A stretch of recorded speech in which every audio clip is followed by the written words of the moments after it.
At ito yung kanilang asado, beef asado pares. Beef siya, ito karami guys, oh.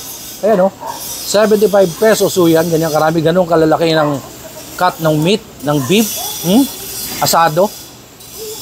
At may fried rice, 75 pesos so yan. At meron ditong sisig with egg, 80 pesos lang, ganyan karami.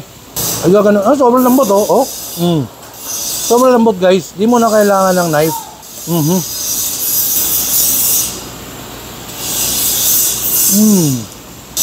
Sarap ng pares dito, 75 pesos lang. May sili, oh. Fried rice with sisig na may sili. Tikiman tayo mga katikiman.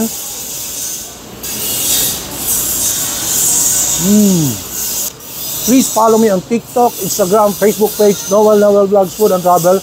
Ano po sa kabuuan ng video nito, panoorin na sa aking YouTube channel, Noel Vlogs. Thank you.